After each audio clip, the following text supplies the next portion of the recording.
good. Oh, you are good. You are good. You are good. I like you people. All right, that's enough. That's enough. Calm down, for God's sake. Happy Wednesday, everybody. Huh? I'm pretty excited. So there's this amazing new research suggesting the universe is more than twice as old as previously believed. Yep, just like those high school kids at the border. That was some red meat right off the bat. But it's 26.7 billion years old instead of 13.8. It only looked 13.8 billion thanks to balance of nature. It's delicious. But do you know how they figured this out? They cut open one of Nancy Pelosi's kidneys and counted the rings. But astrophysicists were off by 12.9 billion years. They should do accounting for the Pentagon. I bring this up because it seems that we're always told one thing and years later find out it was simply untrue. The universe is 13 billion years old. Carbs are healthy. Wayne Newton was my biological father. And now the COVID story is unraveling faster than Jesse's hair weave. The White House has cut off U.S. funding to the Wuhan Institute of Virology after it failed to provide documents about safety and security.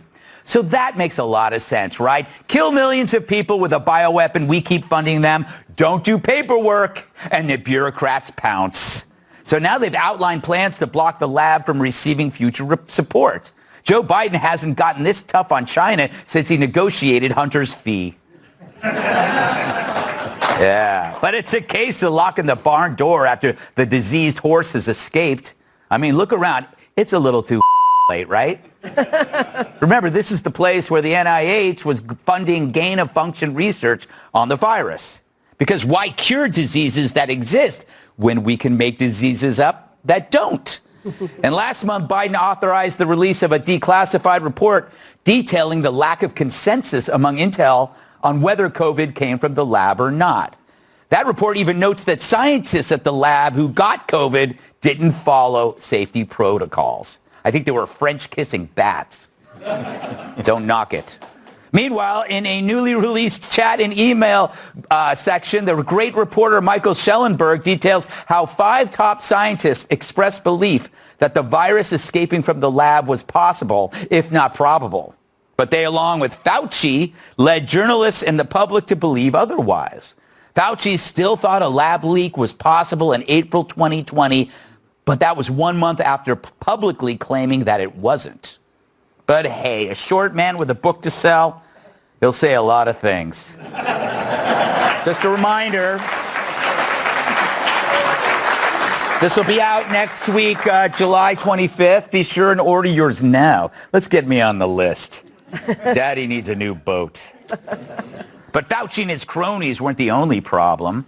This week, the New York Times quietly admitted the CDC has been overcounting COVID deaths from the start.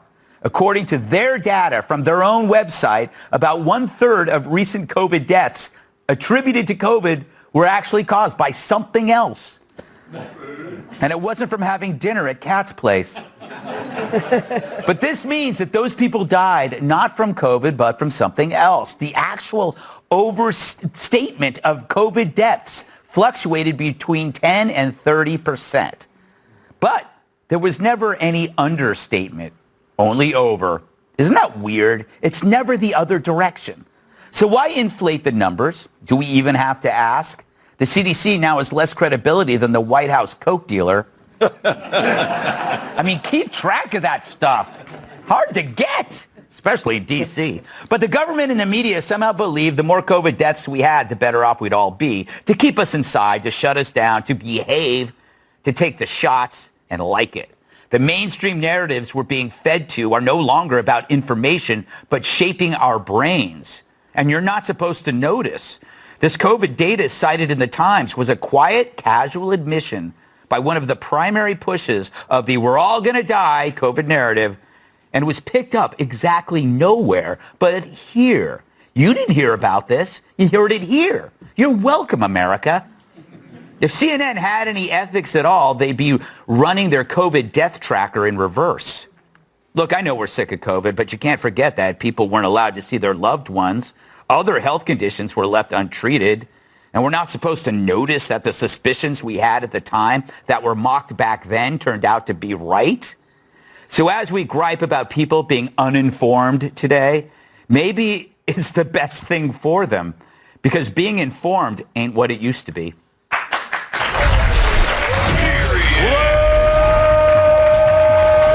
Welcome tonight's guest.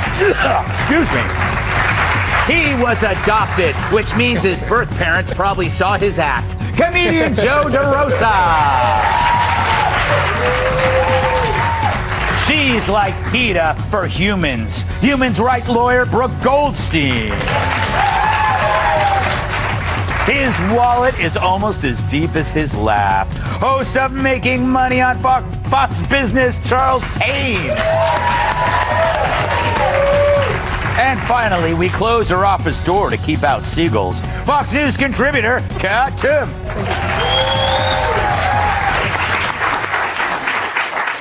Charles, I love the seersucker. Thank you. You are my good humor man. I'll take a cone from you any day. I was walking by the White House with this on and they asked me to come in. So does the truth matter anymore? What do you think? No, the truth doesn't matter anymore if it comes out a year later or 2 years later. I mean, listen, the media knows it's 24/7, media cycles, short attention span, TikTok world we live in. You can people for about a good year, and it does not matter after that. Whatever the goal was, to slime someone, to embarrass someone. I think the part at the end you talked about mocking people.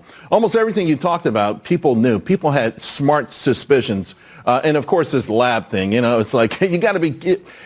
Everyone knew, and you know certain things instinctively, but you also start looking at the data yourself, and they belittle folks, and it doesn't matter. They can ease the truth out. Almost every day I read something. Extinct animals that I read about 5 years ago. No, there's actually a bunch of them somewhere we didn't know. All these things that we're told are facts and to shut up, we find out later on maybe we should have been inquisitive after all. Mm-hmm, exactly.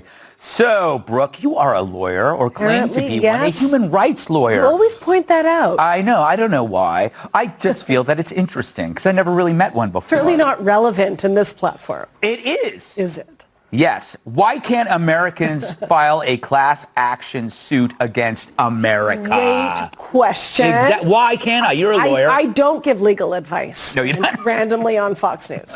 But I will say, it kind of first of all, when I read the story, my jaw dropped and I was like, we are still funding that lab? Mm-hmm. And it takes Biden to cut the funding out. Mm-hmm. And I think what's important to note is what you said before. In 2021, they were estimating 10%, right? What was the overcount of deaths. Now they're saying 30%. I guarantee you it's closer to 50%. Mm-hmm. And that's not an insignificant number. And think about all of the decisions that were driven by the fear that was caused, okay? All of the people who decided to take the vaccine.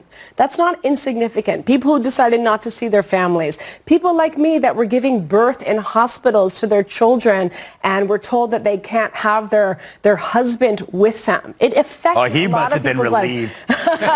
He's like, Brooke, I better stay out here. I'll be down at the bar watching the World Cup. Okay, that's enough. He's back there. Watch out. Oh, is he? No, he's not. But one more, I want to say one more thing. And then this whole surprise, it was overcounted. It's so predictable because of the incentives that were offered under the CARES Act. If you reported the death was COVID, if you died of anything and you tested positive for COVID, or they misreported or falsely reported, you can get up to 20% extra reimbursement to the hospitals. Yeah. It was obvious that they were providing an incentive for misreporting. You know what kills me too is that we're not talking about an exaggeration of death. It was the exaggeration of the type of death. So it's like, I would be happy, Joe, to know that we were off by 30% of death. That means that 30% fewer people died. But no, they just misattributed it. And I was thinking it was because most of the deaths were caused by your sandwich shop. See how I shoehorned that in? I see. I get it. Can your glasses go farther down on your nose right now? Before I speak, if you listen closely, you can hear the sound of channels changing around the country right now.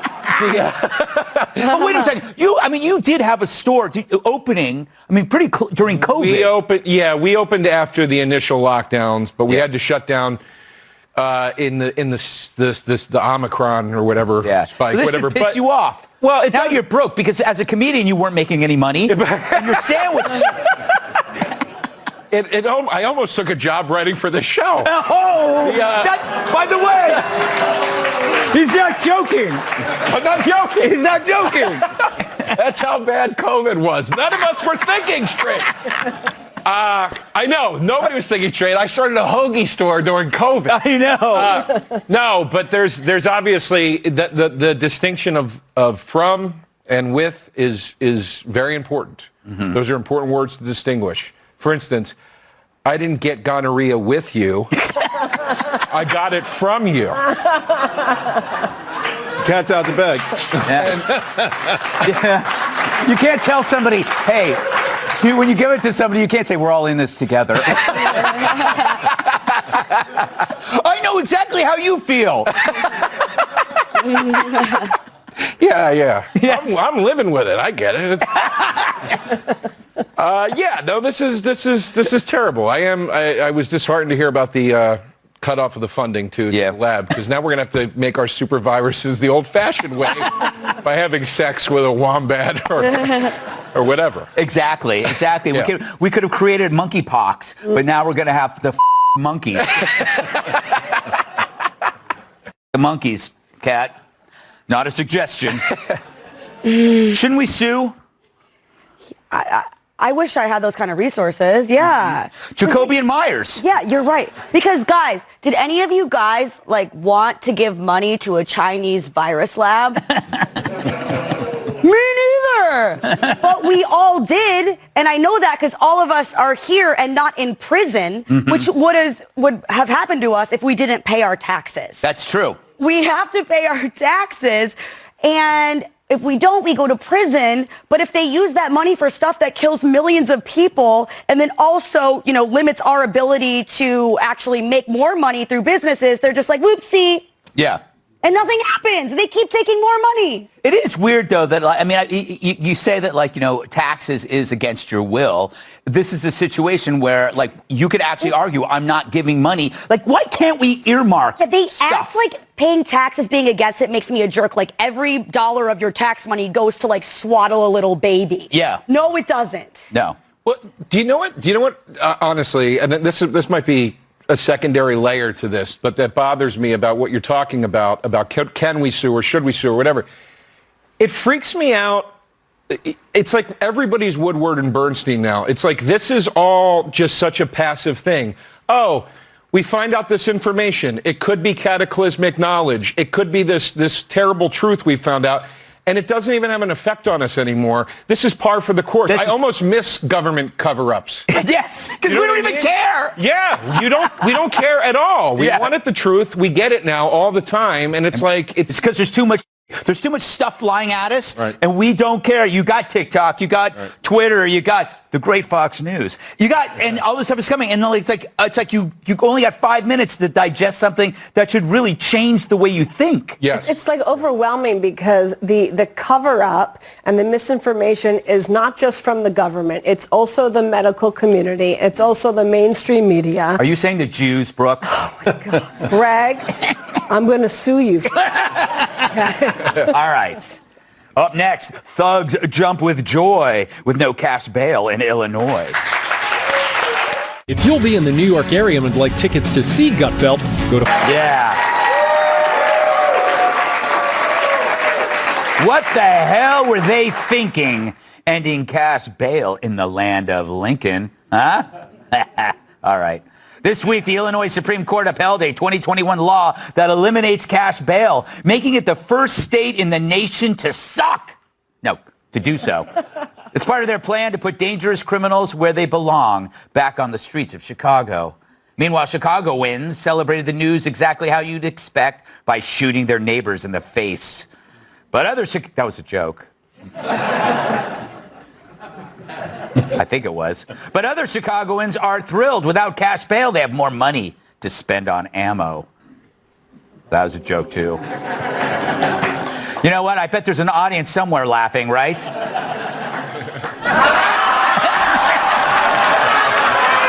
you. Thank you. All right, Chicago is now so dangerous, they may legally be required to change their name to Alec Baldwin. One hits. Starting in September, judges will use a risk assessment system to determine whether or not someone should be released. In other words, no matter how heinous the crime is, they'll be totally set free. Criminal justice advocates are celebrating it, claiming it will reduce the number of people held in jail before trial simply because they can't afford bail. Yes, because that's the only reason why they're in jail. And nothing to do with the crimes they committed over and over again and will continue to do over and over again, but they're poor. The fact is, by eliminating bail, you actually eliminate jail. Jails will be so empty you could rent them out for bar mitzvahs and kids' parties. Brooke, Yes. that wasn't a slight at your people. But you are the attorney here, so let's take another stab at your expertise. Let's. What say you about this? How is this possible? Here, another class action suit. You could sue. Like, here's the setup. A recidivist criminal commits assault against me, would have been in jail if he couldn't pay if bail, but couldn't. Why can't I sue?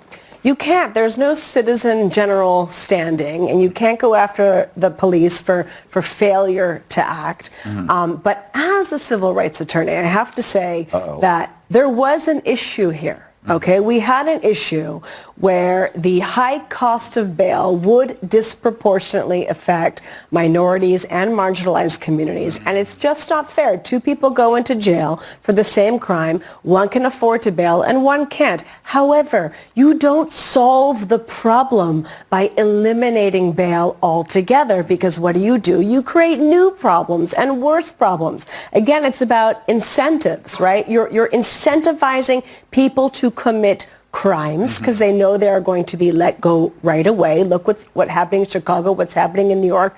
You're also disincentivizing the police to make arrests. Yeah, why bother? And also the people who are affected by this are minority communities from which the criminals mostly come, and they go back into those communities and commit other crimes. But it's not just this. I'm happy to see people are actually even getting arrested in Illinois. In New York, there's a total failure to arrest and to prosecute. And just to bring it back to the issue of Jew hatred, the community that is really feeling this the most is the Jewish community, because we have the highest percentage of hate crimes are committed against Jewish people. And there's a total failure to prosecute. And even if you prosecute, there's a failure to give sentences that have any weight or meaning. And so the amount of hate crimes rising against Jewish communities, against the Asian community is so high, it's actually very, very scary. Yeah, I noticed that Joe was nodding along because he hates Jews and Asians. Joe, why do you hate so many people? Well, have you talked to them? No. I don't hate anybody. I have a tour to promote. Have you been selling tickets off this show?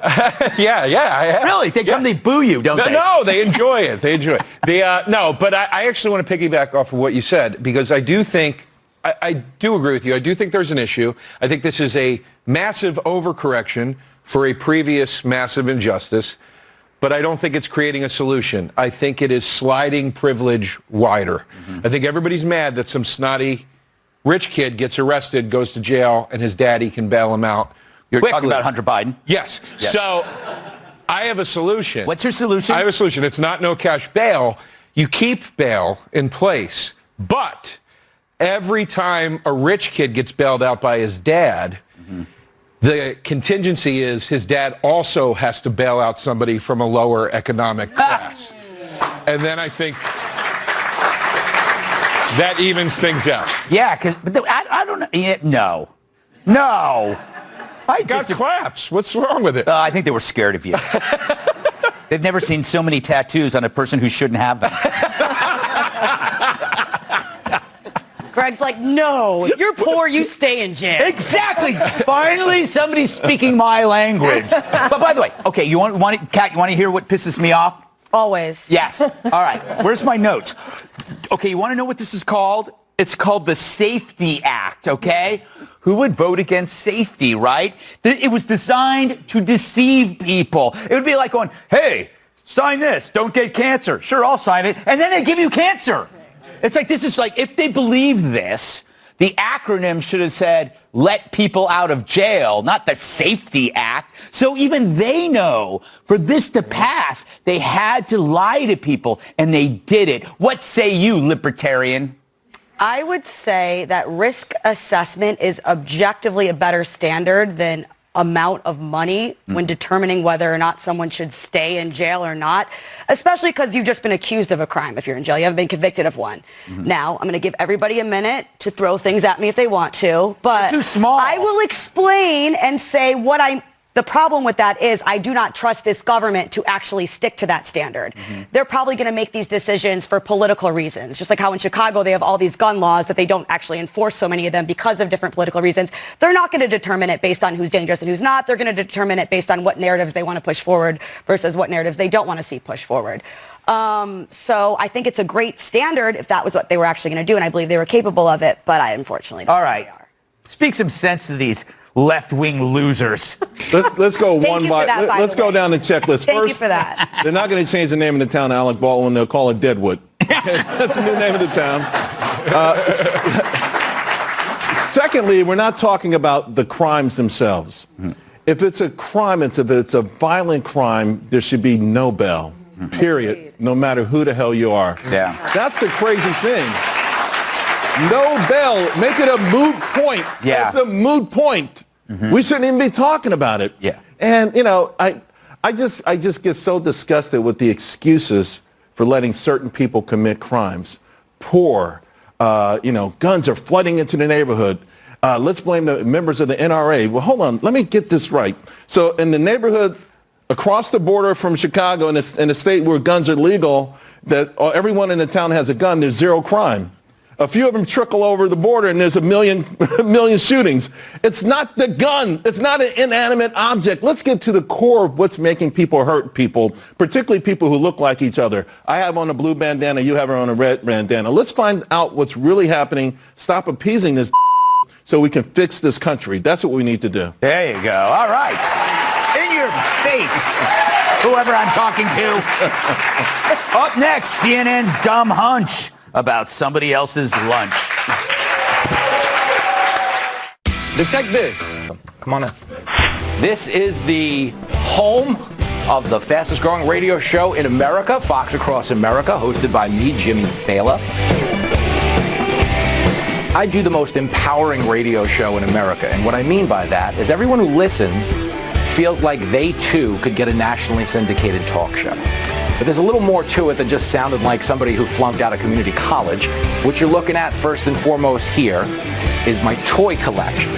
And I know this basically looks like the inside of the van that promised you candy, but the truth is every one of these toys is there to make small talk with guests. Or if somebody just won't snap out of it, I can throw that Nerf football at them. And then I have some of my own childhood toys just to keep me in a goofy mood. This is a Voltron. I didn't always have the first-rate toys, to be honest with you. My parents didn't have a lot of money, so I got the spin-offs. Like I didn't have Curious George, I had Buy Curious George. We've got He-Man and Skeletor and wrestlers. Then we've got all kinds of hats and trinkets people have given me on the road. And what happens over here from noon to 3 every week is you can hear me Monday through Friday. It's on the Fox News app. It's on foxacrossamerica.com. Is I'll be sitting here on this show, staring into cameras on Fox Nation, interviewing guests. We have call screening over here, and that's basically like I can see who's calling. So obviously if it's like Greg Gutfeld, I'm going to let it go straight to voicemail. But if it's a caller I want to talk to, we can put them on the air through this software. This is my taxi license from when I drove a cab in New York City, and on the first day the show launched, my boss on Fox News Radio came down the hall and handed this to me just in case. For real. He was like, hold on to this, you might need it. I heard the first 5 minutes of the show. Well, I'm just basically sitting here all day for 3 hours, dressed like a figure skater who let himself go, taking the pulse of the American people. That's what Fox Across America is. I open every show by saying it's an all skate. You can be a Republican, you can be a Democrat, just don't be a... This is where it all goes down, noon to 3. You can catch us on 150 stations. You can catch us on the Fox News app, or you can go to foxacrossamerica.com. And you better, because I need the ratings, girlfriend. Look at me. Here we go. Coming to you live from the greatest country in the world. You've just been challenged to a head-to-head.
just been challenged to a head-to-head.